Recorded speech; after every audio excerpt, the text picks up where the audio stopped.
বোয়ালখালীতে চরম ঝুঁকিপূর্ণ কাঠের সেতু মরণ ফাঁদে পরিণত, দুর্ভোগে পৌরবাসী। তথ্যচিত্র প্রতিবেদক চট্ট রিয়াজ চৌধুরী। আসসালামু আলাইকুম বন্ধুরা, দেশ ও প্রবাসে যে অবস্থায় আজকে আমার এই ভিডিও দেখছেন সবাইকে ছোট্ট মিডিয়ায় স্বাগতম। বন্ধুরা, দাঁড়িয়ে আছি চট্টগ্রাম বোয়ালখালী রায়খালী ঘাটকুলে। বন্ধুরা, আপনারা দেখতে পাচ্ছেন চট্টগ্রামের বোয়ালখালী পুরসভা ৮ নং ওয়ার্ডের পশ্চিম গুন্ডন্ডি রায়খালী ঘাটকুল এলাকার ডিসি সড়কের উপর অবস্থিত কাঠের সেতুটি এখন স্থানীয় বাসিন্দাদের জন্য এক চরম আতঙ্কের নাম।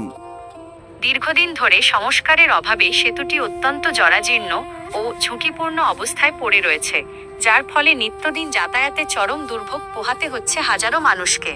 খালের ওপর অত্যন্ত নড়বড়ে ও বিপজ্জনক অবস্থায় দাঁড়িয়ে আছে সেতুটি।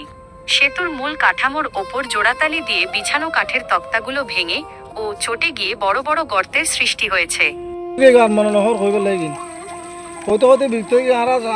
সরকারের মানুষ ন হতো দূর এত বড় একখান ব্রিজ 140 ফুট লম্বা, 140 ফুট লম্বা। পাবলিকে খবর ঠিক করতে তারা সরকার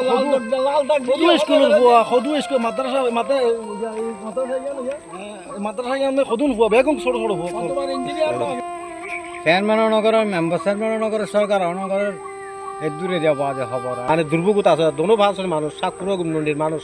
বোয়ালখালী ৮ নম্বরের এমপি হিসাবর সবুজ নপরে না খালি কাঠকুলে বিরিছিয়েন। কত মানুষ, কত মহিলা পরে মরে গিয়ে, কত শিশু বাচ্চা পরে মারা গিয়ে সরকারের সবুজ নপরে বিরিছিয়েন। আসলে এলাকার মানুষ টিয়া পয়সা তুলিয়ারে বিল পাস করে বলে হয়ে মানুষ টিয়া পয়সা লই এলাকার প্রভাবশালী হল যথেষ্ট কি টিয়া পয়সা তুলিয়ারে দিয়ে বিকুক গায়ে মামন দিল আওয়ামী লীগ আমল নেই। আচ্ছা, এই যে কতটুকু বাস্তবে নেই এখন জানে হয় একবার মেডিও পরীক্ষা করা গিয়ে যে ব্রিজও বহু হয়ে মানে মানুষের টিয়া লগিয়ে পয়সা লগিয়ে কিন্তু কিছু নয়, এটা এক ধরনের প্রতারণা আর কি। অবশ্যই ব্রিজ কষ্ট হয়। এই জরাজীর্ণ ও সরু কাঠের সেতুটির ওপর দিয়েই অত্যন্ত ঝুঁকি নিয়ে মোটরসাইকেল সহ বিভিন্ন হালকা যানবাহন চলাচল করছে। যে কোনো মুহূর্তে তক্তা ভেঙে বা সেতুটি ধসে খালের পানিতে পড়ে বড় ধরনের দুর্ঘটনা ঘটার আশঙ্কা তৈরি হয়েছে। ডিসি সড়কের এই অংশটি দিয়ে প্রতিদিন স্কুল কলেজের শিক্ষার্থী, ব্যবসায়ী ও সাধারণ মানুষ যাতায়াত করেন। সেতুটির বেহাল দশার কারণে জরুরি সেবার কোনো যানবাহন বা পণ্যবাহী গাড়ি এই এলাকায় প্রবেশ করতে পারছে না। স্থানীয় বাসিন্দারা জানান, দীর্ঘদিন ধরে সেতুটি এই মরণ ফাঁদে পরিণত হয়ে থাকলেও এটি স্থায়ীভাবে পুনর্নির্মাণের কোনো কার্যকর উদ্যোগ নেওয়া হয়নি। এলাকাবাসীর সহযোগিতায় এই কাঠের সেতু নির্মাণ করা হয়েছে। বাধ্য হয়ে এলাকাবাসী ও চালকেরা জীবনের ঝুঁকি নিয়েই প্রতিদিন এটি পারাপার হচ্ছেন। সাবেক এমপি মোর্শেদ খান থেকে শুরু করে সব এমপি শুধু আশার বাণী শুনিয়ে গেছেন, বর্তমান এমপি এরশাদ উল্লাহ মহোদয় দৃষ্টি আকর্ষণ করেছেন।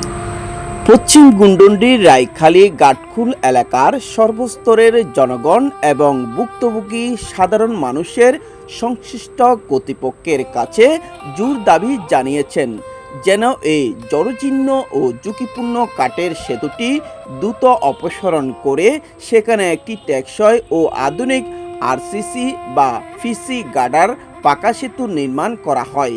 তা না হলে যে কোনো সময় বড় ধরনের প্রাণহানির মতো দুর্ঘটনা ঘটে যেতে পারে।